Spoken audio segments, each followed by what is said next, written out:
as a dad or a mom or a daughter or a son, your roles may change, but hopefully your relationships don't.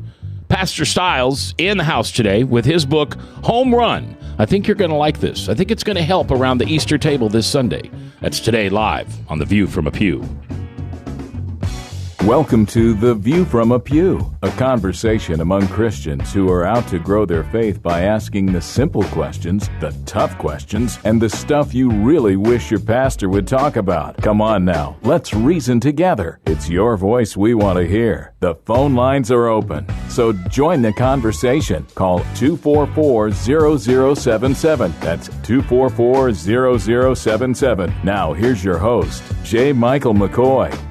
Thank you very much. It is a Wednesday afternoon. It's April Fool's Day. And how we could have had fun with that, Frank. But yes. we didn't. Nothing we say today is going to be a joke, including some of the news stories we're going to update you on. So let's catch up on today's top 3 news stories. All right, probably the most insignificant one, but just to let you know, we're going to get a good rain shower tonight. We might even have some thunder and lightning, not being probably going to cause any severe lowland flooding or anything like that, but this will be our big first spring rain. Now, you'll be happy about that because it'll wash some of the dirt away, but maybe you've also got some stuff outside that you've been not thinking about getting wet because the snow's been over and we haven't had any rain. I've got some flowers outside right now that I'm drying upside down, and I'll need to bring those in because you can't dry flowers if it rains. And make the grass grow. That's right. So tonight, some rain and thunder showers in the area for our first spring rain.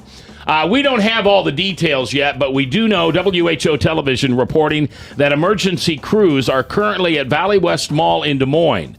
Few details have been released, but they have cleared off a lot of the parking lot.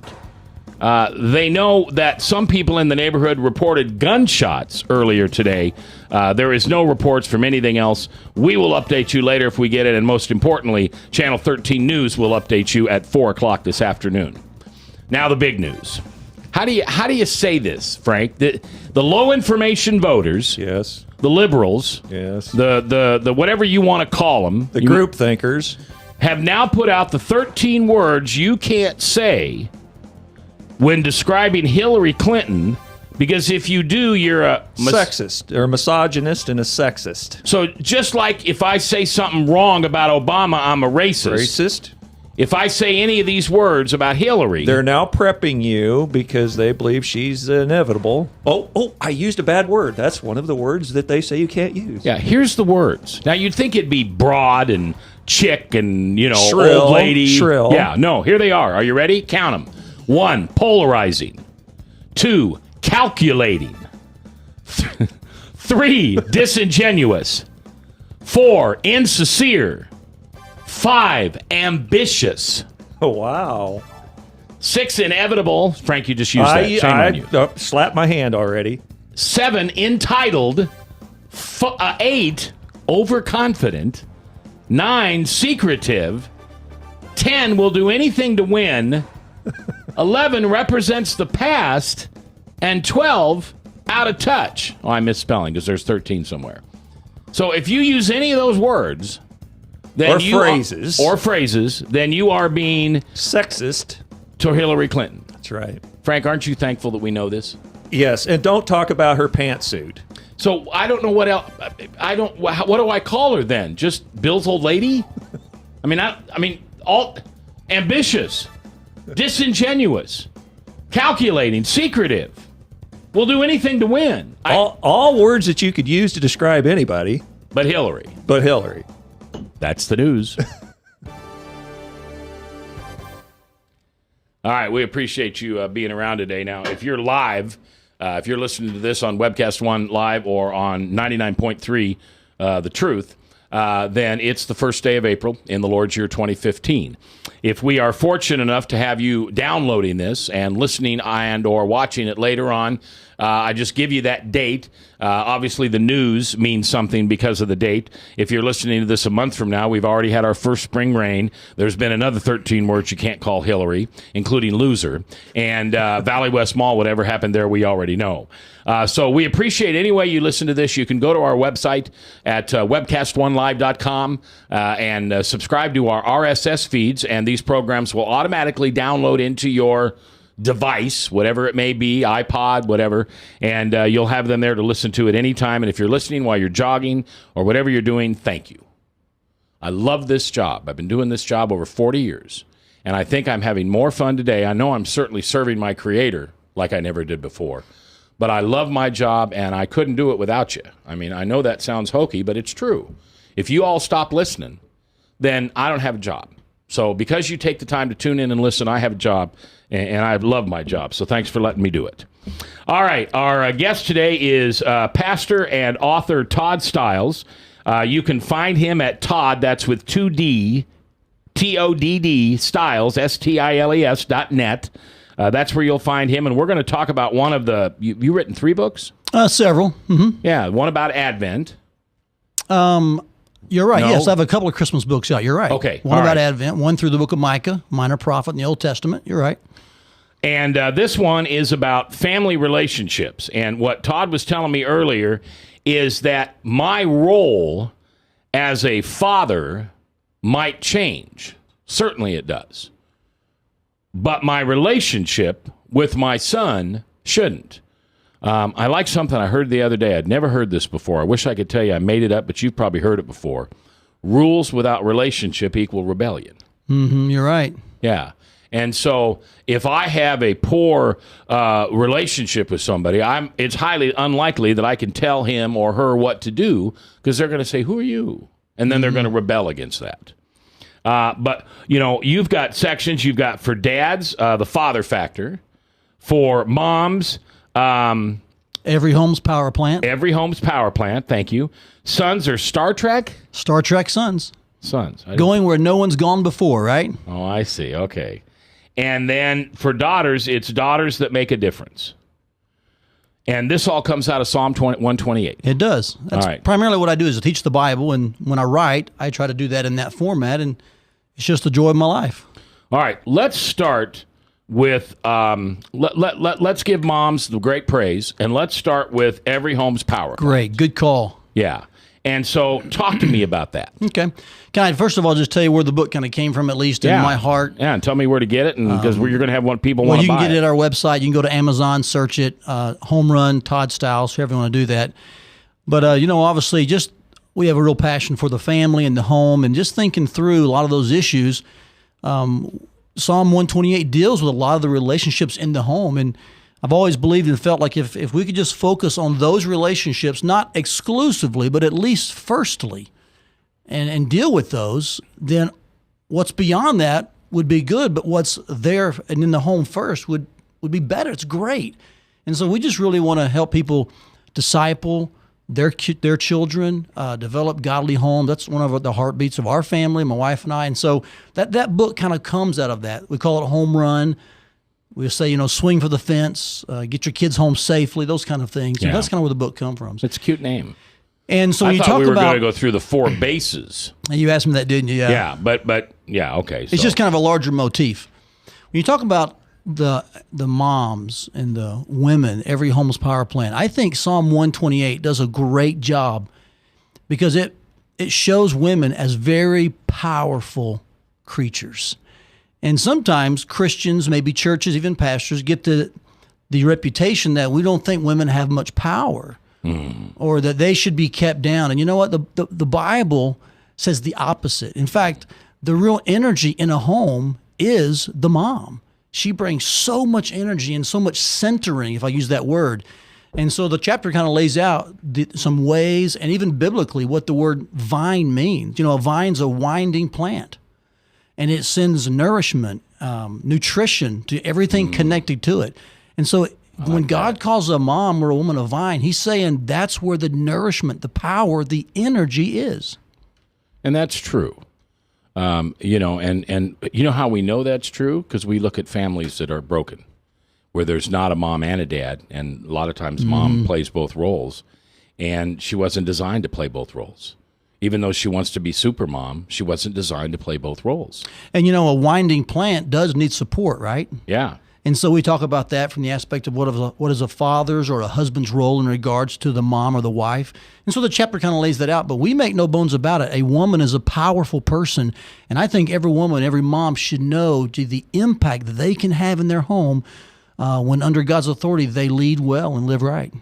Now, you said every home's power plant, and that really is a powerful term for the fact that what you just said was what the energy inside the home can be greatly enhanced or unfortunately hampered by how mom feels about being that role in her family. Yes, I think women understanding and moms knowing what they bring to a home just can make a huge difference. Give me an idea of what some of the things that moms bring to the home. Let's just take one example I mentioned in the book, and that is of how they use their words.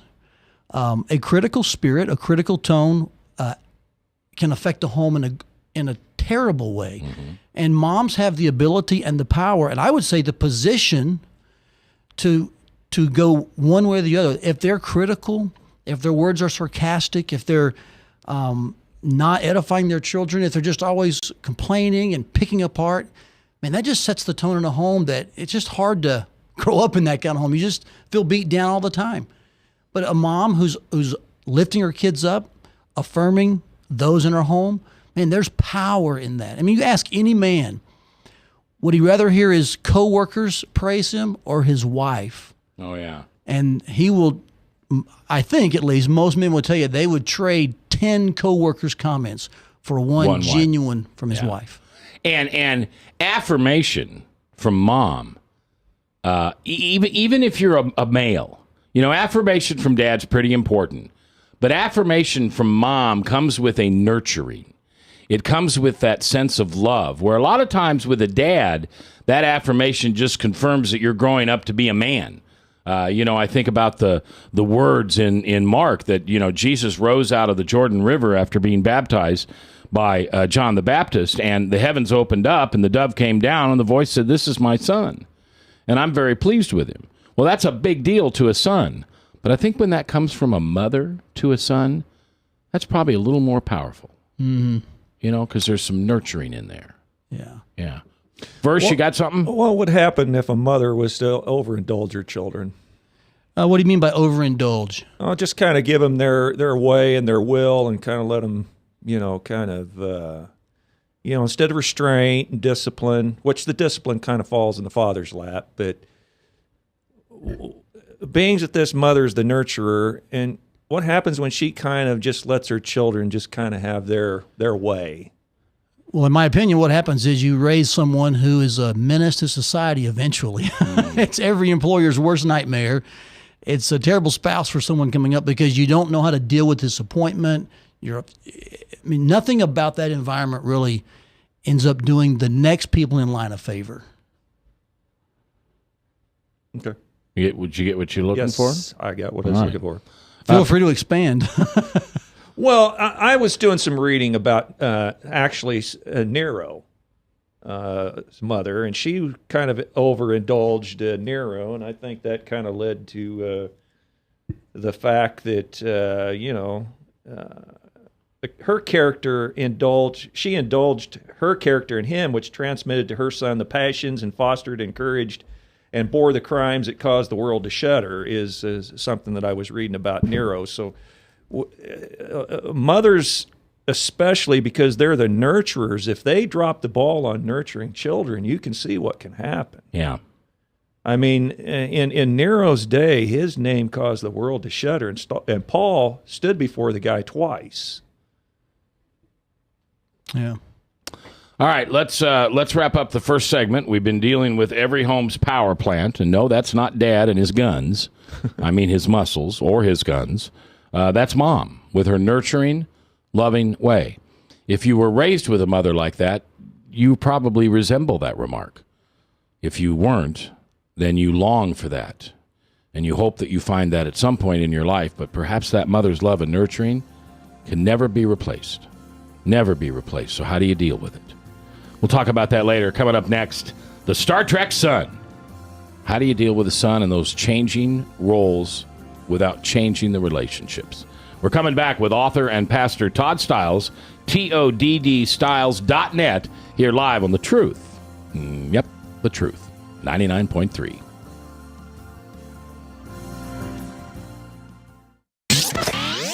From the RE/MAX Real Estate Concept Studios, this is Webcast One Live.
Credit cards are like grandkids. They love you, sometimes get out of control, and it's fun to get a new one. Who can stop them from piling on? Hi, I'm Tom Coates with Consumer Credit of Des Moines. At the end of the day, you can give these grandkids back, but you're stuck paying off bad credit card debt. We can help you put the fun back into using credit cards responsibly. Right, kids? Yeah! If you need help getting credit cards off your back, call Consumer Credit of Des Moines.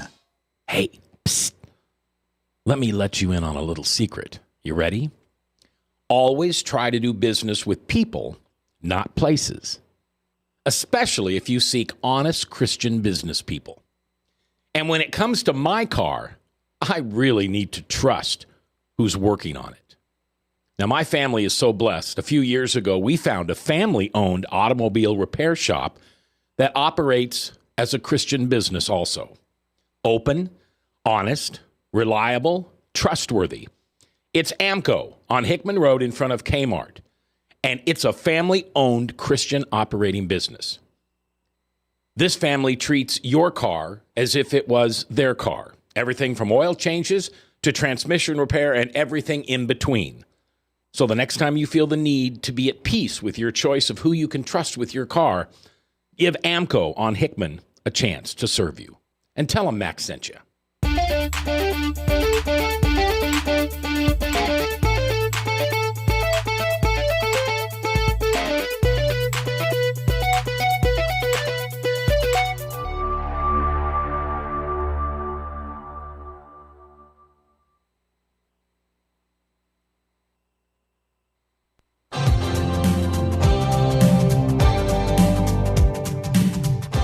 If you sit in the back pew or the front pew, it's your voice we want to hear. The phone lines are open, so call 244-0077. Now, here's J. Michael McCoy. All right, welcome back. April Fool's Day, but there's no joking around going here. Unless you want to tell a joke. You know, I have a great Easter joke, and I'll let the pastor tell me whether this is appropriate or not. Okay. Probably should have done this off the air. On the fly, we're going to tell this. The voice or something. I don't know. And then Pastor Stiles has some really neat scientific information about biology and about men and women and where some of the stuff comes from. But here's my favorite Easter joke. So Joseph of Arimathea goes to Pontius Pilate and says, hey, when you're done crucifying this guy Jesus, I want his body. And Pilate says, why would you want his body? You've got the most beautiful tomb garden in all of Jerusalem. Why would you want his body in your tomb? He said, it's no big deal. It's just a weekend gig. Yeah, your call on where you want to share that. All right. So By the way, tomorrow we've got some missionaries on with us talking about their mission across the land. And then on Friday, the last 7 things that Jesus said on the cross, the 7 stages of the cross. Fritz Trost will be in, and we'll do that. All right, the biological thing that you told me off air is really interesting. Good. Yeah, I was, in doing some research for the book, and especially this part about the power plant that we call our mom, the woman in our home. I spoke with a biologist, and it's interesting that even on a cellular level, women bring all the energy to the body. For instance, I'll just read kind of from this chapter. In a typical sperm, there's about 100 to 1,000 mitochondria. A mitochondria is what powers each cell. Okay. And even those are only in the tail of the sperm. Can I ask you a question? Sure. And if you don't know, that's okay.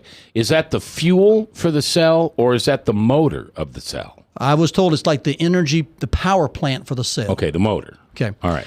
So at fertilization, the tail falls off. So really, for men, we bring nothing as far as energy and mitochondria to a relationship. Really? At fertilization. Because the little bit we have in a sperm, it falls off. But listen to this. In a woman's egg, there are between 100,000 and 1 million mitochondria that are present and remain with the offspring after fertilization. And so in no uncertain terms, women give energy and power to our offspring cells. So even on a cellular level, women bring energy and power. So I just took that, and we begin to analyze things. And even biblically, there's just a lot of power within a woman to affect her home in a wonderfully positive way. And women should never underestimate the position and privilege they hold in that way. What do you do with a father who is old school? And I don't say that in a good way. Mm-hmm. That women are meant to be barefoot and pregnant, that they ought to shut up, that they don't have anything to contribute. They're there for sex. They're there for cooking, cleaning. Mm-hmm. What do you say to a man who thinks like that? On air? No. But well, I think the Bible is the beginning point for all real knowledge and understanding. The Proverb says the fear of the Lord is the beginning of wisdom. So I think we've got to start with, what does the Bible say about? And then you list the topic. And in this case, we just need to go to the Bible and say, can we sit down, sir, and have a conversation about the value of women, the value of men, and the real relationship that should exist between man and woman in marriage? I think that's where you start. That's a longer conversation, though, Mac. You know that. That guy's not going to change overnight. And it's about creating a relationship with that man. Exactly. And getting him to trust you. Mm-hmm. And showing him that he's not a bad dad, he's not a bad father, not a bad husband, but he could be better through Jesus. And what I've learned is, let's take that guy you're talking about. He probably is that way because of either some pain or some experiences. There's a reason he thinks that, just like those who might have a view that's off the charts the other direction. There's a reason they think that. And so we have to come at things like, okay, what does the Bible say, regardless of your experience or mine? What does absolute truth say? And that kind of takes some of the emotion out of it, and we can all come at that from, okay, God's the absolute truth. He's the author of truth. What does he say? And I think that's where we got to start with all topics and situations. All right, and I don't mean to run down a road of apologetics here. I'm good with that. Let's go. We chase all kind of rabbits. So what do you say when the guy says, well, I don't care what the Bible says. I got a God and I believe in him, but phooey what that Bible said. That religion messes everybody up. Well, I think you stay polite and you thank him, but in your heart you begin to pray for the Holy Spirit to open his eyes, because there's no way to convince anyone, on a human level at least, into the kingdom or into God's truth. Now, Paul does encourage pastors to convince. I mean, that word, that's the word he uses, so I don't want to say that we're not to do that, but our convincing does not contain the power for conversion. Yeah, the Holy Spirit. It's the method by which we minister, and then the Holy Spirit converts. So I would say if a guy says that, I'm remaining polite, might finish the dinner, we can talk, but I'm going to probably quit trying to argue and debate. I'm going to pray, God, open his eyes to your truth. Yeah. Pastor and author Todd Stiles is in the house. TODDSTILES.net. Check him out there. He's got several books you can buy, including the one we're talking about today, which is called Home Run. Roles change, but relationships don't. And in a minute, we're going to talk about the Star Trek son. Frank? I was reading something that agrees with what you was just saying this week, and it says, only faith can lift and ennoble every power of being. No words or force of argument can compel the sinner. Only the power of God must apply the truth. Amen. So you're just simply planting seeds, and you're a mouthpiece for a greater source and a greater power. Yeah, you're right. Well, and there's probably no time in our lives when we should surrender more to Christ than then, when we're dealing with someone who really thinks opposite of us, 180 opposite. We get everything out of the Bible. They don't want to have anything to do with the Bible. I don't know about you, but I'd rather have the Holy Spirit on my side than a Purdue education in theology. A preacher said once, I'd rather have ignorance on fire than all the education that you could put in this room on ice. Yeah, that's a good point. All right, father, mother, son, and daughter. We've got the mother. She's the Every Home's power plant. Now, what about the son? You call him a Star Trek son? Yeah, and obviously we bring that name from the idea of the old Star Trek movies, going where no man's gone before. But in Psalm 128, there's an interesting picture of what they call olive shoots. And the writer talks about how if an olive shoot is planted too closely to the actual trunk of that original tree, it's just going to stay small. It's going to suck up juice and never really be forced to grow on its own. So what they've learned is that in that culture, in that Middle Eastern agriculture, you kind of dig up the shooter sprouts and you plant them far away. And what you have in the end, though, is a stronger tree, one that can actually do a better job as opposed to staying close and sucking the juice from the mother tree, so to speak. Does that make sense? Yeah, it sounds like my daughter's going to give me my grandson and let me raise him. Plant him as far away as she can from her own. I'll let you make that application as you need to, but yeah, but I get what. So apply that to then a family. Then, well, the son begins to raise up rather than keeping him close. Let him have some independence. Well, there's a sense of that, yes, independence. But I think especially dads have to be willing to push their sons in ways that they don't normally push their daughters, and they have to be willing to not let their wife coddle their son. Now, there's a way to do this that's not mean or weird or like the caveman you described, but I think in principle, women are nurturers. They're powerful motivators in that way. But if not careful, as a boy reaches puberty, and then as he grows older, that coddling become not as effective. It's not healthy. And a father then's got to push his boy to experiment, to try stuff. I don't mean sinful things. You know what I'm saying? Yeah. But to branch out, to lead, to take responsibility, to work. I don't want to put words in your mouth. Okay. I kind of hear that the mother should remain the nurturer, but the father the disciplinarian. Is that not what you meant? Just say no. I don't know if I'd use those exact words. I'm not sure I would disagree with that, but I don't want to necessarily limit discipline to one person. I think in a home, moms and dads are both kind of got the handle of discipline. They've got to kind of go after it. Okay.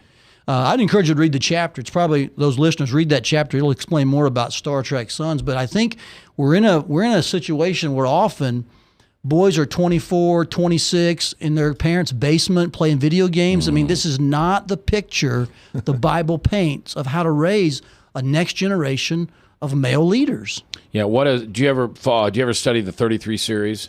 Yes, Robert Lewis. Yeah, what does he call that? He calls that the adult child, or I'm not sure what he calls it. And it's the 24-year-old that's still acting like he's 14. Mm-hmm. He hasn't matured with his age. Now, in that Star Trek monologue, it said something about being on a 5-year mission. So now, is boys on a 5-year mission at some point in their life to make your life miserable? Oh, Frank, just don't push the analogy too much here, right? I want to make you walk on all fours. Puberty comes, 12 years old? Yeah. At an average? Mm-hmm. So in a way, you're right, because if you add 5 years to that, then they're out of high school. But, that's the Western way of looking at it. If we go back to the way God designed us, when does that boy really supposed to become the man and take responsibility for his own actions? Well, I'm not an expert in Jewish culture, so I don't know how to answer that question. And I don't think it's wrong to apply the Bible in our culture. Like in our situation here, most guys at 18, they're kind of on their own, so to speak, or at least when they leave. So I don't think that's wrong. I don't know how the Jewish culture did it per se. I just know that. Go ahead, Frank. Didn't the Jews view men at 12? That was the bar mitzvah, right? Right. Yeah. Entering adulthood, manhood. Yeah. I don't know what they viewed beyond that. You weren't in the teen years yet, but I think were considered a man at 12. Well, Western culture has decided at 16 they can drive, at 18 they can smoke and go into the service, and at 21 they can drink. That has nothing to do with biological. That has to do with society and its roles. I've always said if you can tell a guy to go to war and kill himself and kill other people, that he ought to probably be able to also be responsible enough to drink an alcoholic drink. Now, I'm not saying people should drink, but I think we've got that all messed up.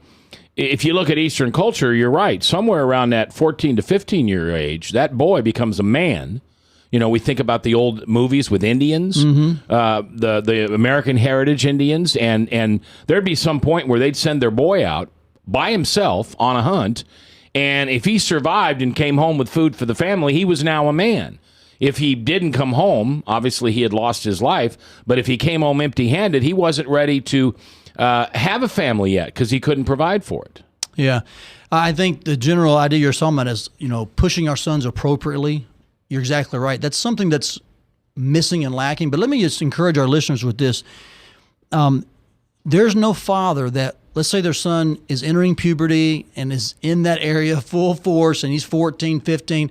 No father is going to be able to really urge his son toward manhood if he hasn't invested and deposited a lot of time before he hit puberty. This is one of the mistakes parents make, is we are frustrated with the early years, the toddler years, the elementary years, and we can't wait for them to finally grow up. But very few teenagers appreciate a mom and dad trying to invest in them suddenly when they've been absent from those early years. Yeah. Does that make sense? Yeah. So if you're really wanting to push your kid at 14, at 15, but you've not paid the price when they were really little, you're going to find that you're in the red quickly. Yeah. So I tell dads, make a lot of deposits when they're really little so you don't get in the red too quickly when they're older. Yeah. I kind of felt like that way with my own father. Is he kind of glued in when I wanted to start driving a car. So you wanted to branch out, and he started leaning in. Yeah, well, where was all this attention before I was 15? Mm-hmm. Was kind of my attitude. But when I wanted to date, and when I wanted to drive a car, then all of a sudden I got a lot of attention, a lot of sermons. Well, it was one of the things I said earlier too. Rules without relationship turn into rebellion. And if you've got a relationship with your son, and now at 16, he's got some new rules. Girls are in the picture, driving's in the picture, probably a job of some kind. If dad's got a relationship with that young man, those rules are not going to turn into rebellion. One of the things that in this book, my son wrote it with me. He didn't write a large portion, but he wrote a portion at each end of each chapter, looking back on his time at our home. He's 24, now 25, lives in Chicago. And it was just a joy to write with him and to read his perspective on those times. So, all right, it's the daughter next, and she is the daughter that makes a difference. It's the book Home Run with author Todd Stiles. We're next live here on The Truth. From the RE/MAX Real Estate Concept Studios, this is Webcast One Live. I'm Brian Leach, owner of Service Legends, and my position is Chief Talent Officer. I'm Nicholas Wonderscheid. I am Bernie Hobbs. And I'm the Service Manager. Marketing Director and Client Relations Manager. Everything that we do is about ensuring that we exceed your expectations. Our clients are important to us. 100% satisfaction. We're not just focused on heating and cooling. That's the easiest part of our job, actually, is fixing furnaces and air conditioners. Everyone that we come in touch with, we want to improve lives. Bottom line is, we've got our installation guarantees, 25% energy savings guarantee, comfort guarantee, temperature selection guarantee, property protection guarantee. 100% satisfaction guaranteed, fixed rate or it's free. All of those guarantees are backed up with a 100% money-back guarantee to hold ourselves accountable to making sure that you get what you're after. Just fixing the problem today. If they have another problem 5 days down the road, it's still fixed rate or it's free. We use what's called straightforward pricing. Our technicians are going to give you an exact to-the-penny price on what it's going to take before they move forward with any repair. That way you know what to expect. It's the same price every day. No surprises.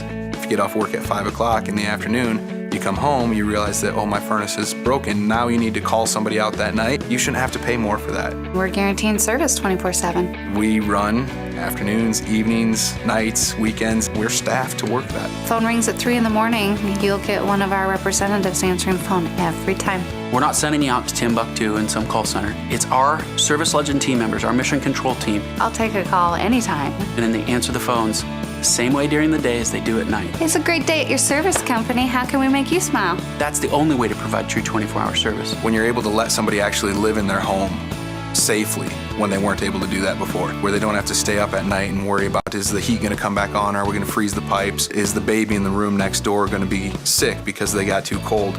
When you're able to help somebody overcome challenges like that, that's impacting a life. That makes a difference. I get goosebumps thinking about it. I love the team.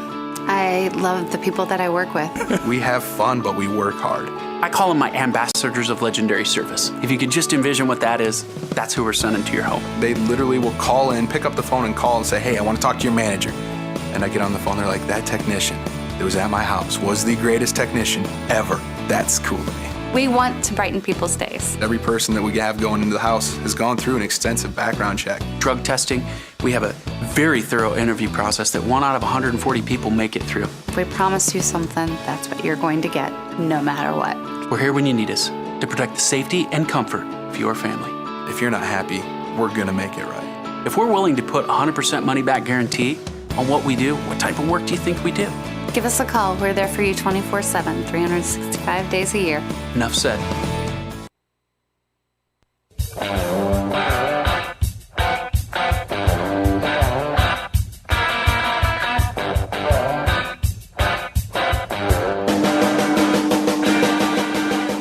If you sit in the back pew or the front pew, it's your voice we want to hear.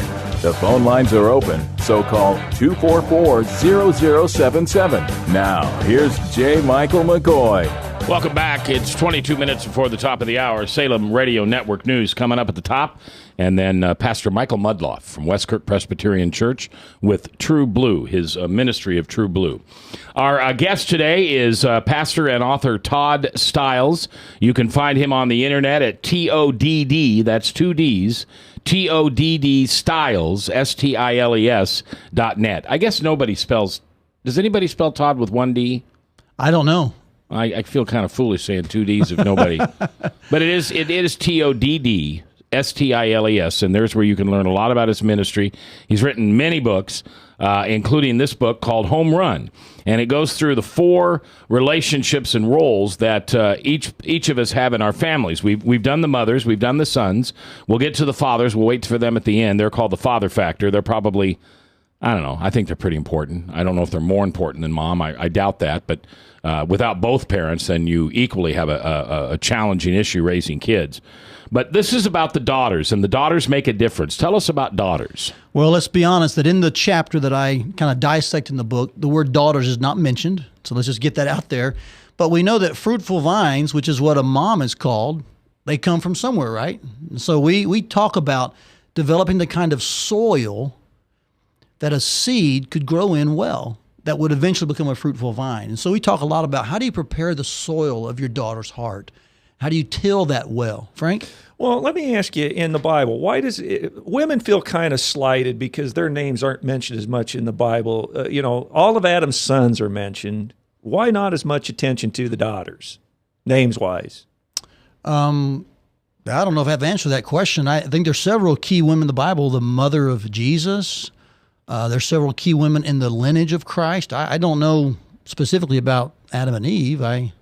Verse, you're wrong. You're just wrong. I don't know. It's a good question. You're just wrong. Okay. Women are equally as important. Well, in the Bible I know, as but men. what you're being a Hillary Clinton hater here, misogynistic. I say they're just as important, but I'm wondering why it seems as if the Bible is slighting them and they don't get as much honorable mention as the sons of Adam. I don't know. I wouldn't say the Bible slights them, but you're asking me a why question that I don't know the mind of God or the authors on that point. I don't know. All right. Neener. He's very rarely wrong. Just ask him. Well, he stumped me. Well, yeah, but it was a bad question. All right. So, daughters. Sure. The apple of every man's eyes. Exactly. I mean, I've been asked before, what's easier to raise, daughters or sons? I've had 2 sons and 2 daughters. And I can tell you that my heart warms when I think of my daughters. And they're anything but perfect. But I just love daughters. They create such a joy. Not that the boys don't, but they're different. They're different. Yeah, they are different. You think about daughters, and that one day that daughter you have's going to be possibly the wife of someone else or a mom, and you got to ask yourself, what is it that women need, and how are they made by God? And the word security is one of the top words for women. So let's back that truck up. What does security look like for a 4-year-old daughter, an 11-year-old daughter, a 15-year-old daughter. And so a dad and a mom ought to think about, okay, how can I provide security? Here's one of the top ways that we talk about in the book, in tilling the soil so that you have a fruitful vine growing up. And that is focus on the heart first. And we're in a culture, and you guys know this, where bodies, bucks, and busts. I mean, that's what matters, and how you look is the number one thing. And so your daughter will always be bombarded with that message. And if a dad or a mom's first question is always about how they look or what they are doing, it can over time breed a sense of like, okay, I've got to perform externally to be accepted. And I would encourage parents to start with this question: things about the way their daughter is. Does that make sense? And I'm not saying there's not a time to say you look beautiful. I'm not saying that at all. Don't mishear me.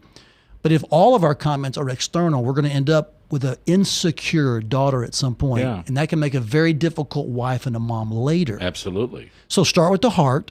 And then dads especially need to think about two things: protection and affirmation. How can we affirm our daughters? How can we protect them? The right kind of affection. And here's a good rule of thumb. Dads can really have the right kind of touch and hugs and kisses on their daughter prior to puberty. But once that happens, be careful. Learn how to appropriately show affection to your daughter as she's changing, and probably let your wife do more of that in certain sense than you can at that point because they're changing so much. But don't stop affection, just do it differently. Yeah. Yeah, and both of those points are good, but that first point I'm going to remember, because I have a tendency of saying to my granddaughters, "Oh, you're so beautiful. Look at you in that beautiful pink dress. You're so and that beautiful." can be effective. Yeah, that can be fine, but I gotta really affirm the inside more than the outside. And this is what Peter says in his book is really the kind of beauty that models Sarah, Abraham's wife, is the kind of beauty from the heart, not the kind that's given to us externally by adorning certain things on the outside. So as a father, work to till that soil, So would you agree, if we build our children's self-esteem in the home, then when they go out and they're hit with esteem issues in the world, there's not going to be as many issues? I'd say generally that's true. I mean, there's no perfect parent. Not everything works every time, but generally speaking, I would agree with you. Because kids generally fall in with gangs, fall in with drugs, fall in with alcohol when they have poor self-esteem. So if we build their self-esteem in the right way, and it's not superficial self-esteem, right? It's with what's inside. Build them create them in the image and the foundation of Christ. Then they're fit for the world. And so even in discipline issues, we go to the heart. It's not just what they did, but why did we do that? Let's talk about that. Let's look at a better option next time. Let's see what was the root of this sin. Does that make sense? And so I just think, especially with daughters, you've got to deal with heart issues from both from discipline side and the affirming side. Jill from King's Christian Bookstore. This is a great thing. She says, "Mac, maybe God doesn't have women figured out either." You want me to comment on that? Well, we're created in His own image, and I don't think it's any. And maybe I'm wrong. Maybe I'm wrong. I've been wrong a lot. But I got 2 daughters, 2 granddaughters. I've been married more than once, and I can't figure them out. Now I will admit I'm getting smarter after 50. I really am. My wife always said it takes 50 years. It takes 20 years to train a good husband. And I literally did start figuring it out about 18, 19 years. But it just seems that women are always a challenge for us men to hold them up and treat them like queens. Well, I think one reason is, and this is what I know is true in my life, is we try to treat them like another one of us. And a man has to be willing to kind of jump over the fence and see it from her point of view. How does she view this? What's her perspective as she's made by God as someone really different? And how can we value that? Does that make sense? Oh, yeah. Boy, I find that hard. I want to see everything my way and from a man's perspective. Yeah, one of the things I always tell young couples, I have several pieces of advice for young couples when they're dating and before they're married. Number one, don't do anything while you're dating that you wouldn't do while you're married. So boys, if you're going to open the car door for your little princess there that you're dating, you better open the car door for her the rest of your life. Number 2 is read the book, The 5 Love Languages, and understand and determine how your bride seeks affirmation. seeks, maybe not seeks the right word, but needs. Kind of how they're wired. Yeah, there you go, how they're wired. And understand that love language, because if we think their love language is the same as ours, just like you just said, we're in trouble. Deep trouble. All right, pastor and author Todd Stiles, TODDSTILES.net. He's in the house today. His book is Home Run. By the way, Todd Stiles is local. His church is the First Family Church in Ankeny, and we're glad to have him on the air today. We've gone through the mother, the Every Home's Power Plant, the Star Trek son, the daughter that makes a difference, and now we come all the way home. I was hoping we'd run out of time before we got to dads, but we didn't. So next is the father factor. This all based in Psalms 128. It's the book Home Run with pastor and author Todd Stiles right here on The Truth. Yeah, I told you. You can trust it. It's The Truth. 99.3.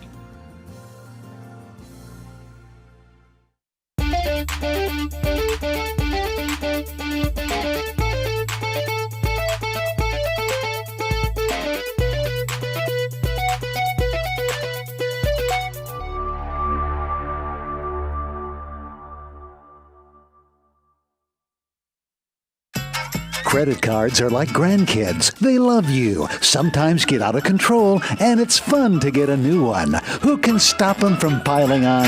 Hi, I'm Tom Coates with Consumer Credit of Des Moines. At the end of the day, you can return the grandkids, but you're stuck paying off bad credit card debt.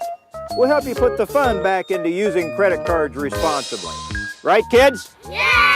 If you need help getting credit cards off your back, call Consumer Credit of Des Moines. Hey, psst.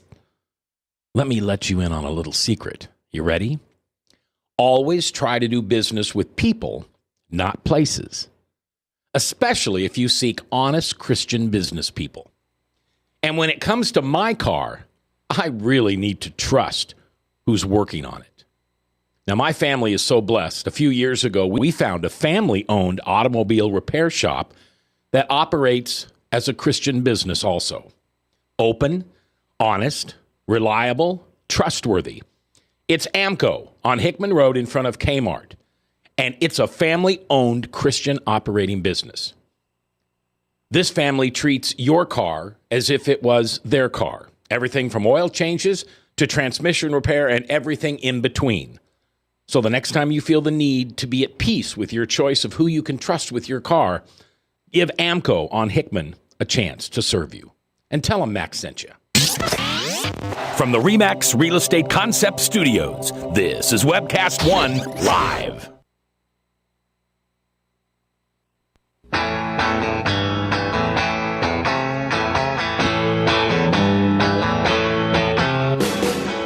If you sit in the back pew or the front pew, it's your voice we want to hear. The phone lines are open, so call 244-0077. Now, here's J. Michael McCoy. All right, 10 minutes for the top Salem Radio Network news to update us on the top. I don't know if you've heard, but the press has put out the 13 words you can't use for Hillary, and they are not at all what you think they are. And this is separate from George Carlin's FCC words that you can't use. We'll have a conversation about that later this week or next week, because Iowa, of course, being the first caucus in the nation, we're going to start getting all the attention. Every Democratic candidate, every Republican candidate, they're all coming. We see them here every week.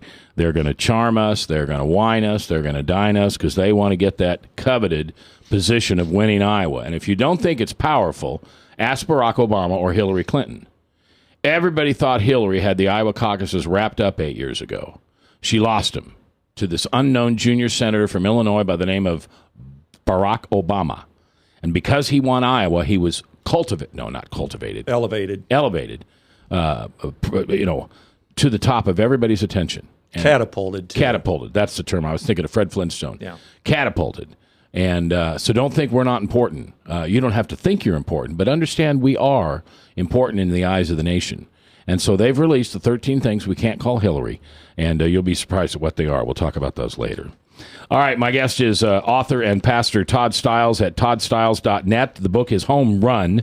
It's the 4 relationships of the father, the mother, the son, and the daughter. And, of course, that could be multiple daughters and sons. Unfortunately, it might be multiple mothers and fathers also. But the roles that they play. We've gone through all of them. Now we're down to dad. And, again, roles change. But we're probably we're one of those all our whole life. So you talk about the father factor. I think one of the things men have to admit is this. The question isn't, will I be a factor in my home? The question is, what kind of factor will I be in my home? Do you guys agree with that? Uh-huh. Yeah. And so that's kind of what the father factor deals with. There's some research in there from different studies to show, in regards to dysfunctional behaviors, criminal situations, that fatherless homes play a big role in a lot of our culture's ills. And so we just lay out in the chapter some practical ways for men to be a positive factor and engage in their homes. And in fact, I'd say here's one of the ones that I want to stress, and that is just the word engage would be one that if men would say, when I get home from work and when I'm done with my day, I'm not going to unplug from life. And often the couch, the remote becomes a man's best friend once they get home, and then their family's left to fend for themselves or to kind of figure out what mom's got in store. And I want to encourage dads to work as hard and be as engaged in their homes as they were at their jobs. You can't be for the same amount of time. I realize that. 8 hours versus 2 or 3 hours or whatever. But your intensity level, your attitude can be just the same. And that is, I'm as committed to these people under this roof as I was to the folks at my job. That kind of engagement is necessary to be a real important father factor. What's I know the answer to this, so I won't pose it as a rhetorical question, but it's also very important for the children to see dad loving mother. It sure is. Especially for the sons to understand how they treat their future girlfriends and wife. I was a youth pastor for many years, and sometimes other youth pastors would ask me, ones that were just coming into ministry, how can I balance this thing with my children? I've got a youth group full of junior hires and high schoolers. I've got little kids. My wife's got questions. How do I win? And I would say to them, which what you said, I'd say you win with your wife, and you'll usually win everywhere else. Yeah. But if you lose with your wife, it's going to be hard everywhere else. So we say win with your wife. I think it's Charles Stanley that put forth the notion that men set the romantic tone in the household, and a man, and I didn't learn this till way too late, but the man always offers the olive branch of forgiveness. It's not the woman's job. And the man should ensure that the son never goes down in an argument under his roof. Well, he's the initiator, the leader of the home. You're exactly right. But that's something that men just don't realize, that a lot of these things that fester, a woman's bruised heart becomes a cool heart becomes a cold heart becomes an uncaring heart, uncaring heart becomes an empty heart. And it all starts with that bruised heart. And if men would just realize to look after that bruised heart initially, don't let that son go down under his roof with that bruised heart, you'd be way farther ahead in the long run. One of the things we tell a lot of young couples, and I tell young men this, and our church has heard this, so if they're listening, they'll probably say, Todd, you're repeating yourself. And I told my son this, and I think this is a very important practical thing to do, is you don't add a wife to your life. But most young men do. They get married and they think they've added a wife, and so they continue to play softball, hunt, fish. All their hobbies remain the same, and then they wonder why their wife feels left out of their life. And so I just encourage young men, when you get married, your wife needs to be the target. That's the crosshairs of your aim. Make her, I don't mean this in a weird way, but make her your hobby. Marriage is what you're doing now, especially early on. And I think just knowing that, if some man's asking me, how do I engage? I would say, if you're struggling with time, get rid of some hobbies and focus on your wife. You'll find more practical benefit from that one practical step than just about anything else you could do. When fathers fail, let's talk about the tough stuff. When we fail, what do we do to fail? What's a couple of the big things that we do that fail? In my opinion, I would say a lack of time with our children is one. Okay. And the second one is the inability to say, I'm sorry. Boy, is that true. Yeah, well, pride, they say you spell man, E-G-O. You ever heard that? Ego, yeah. Yeah. Edging God out. And so it's hard.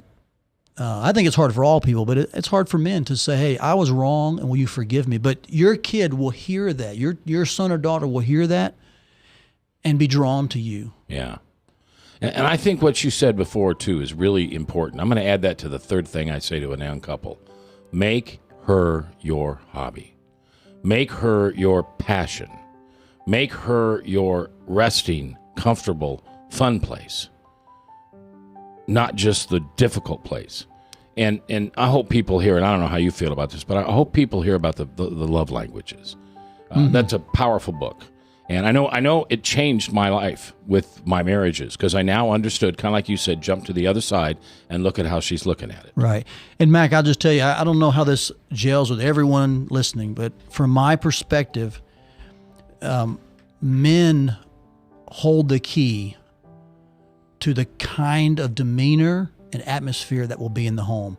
How well you love your wife, how well you love your children, the kind of model you present, it will set the tone. It will set the template and the pattern. So I just want to encourage men, they have an incredible opportunity to make a massive difference in the lives of people right under their roof. And so... forget about changing the world and being number one in business. Be number one as a father and a dad and a husband. All right, pastor and author Todd Stiles in the house today, toddstiles.net. Thanks for being here. Appreciate it. You can pick up the book at Amazon, too. Okay. On my website. Mac, thank you very much. You bet. Look forward to having you come back. Until we see each other again, which will be tomorrow at 3 o'clock, do me a favor. Think of somebody that you need to forgive, and you just can't say you're sorry. You just can't say you can't ask for forgiveness. Drop to your knees tonight and forgive that person, and that's how you'll be forgiven by your Father in heaven.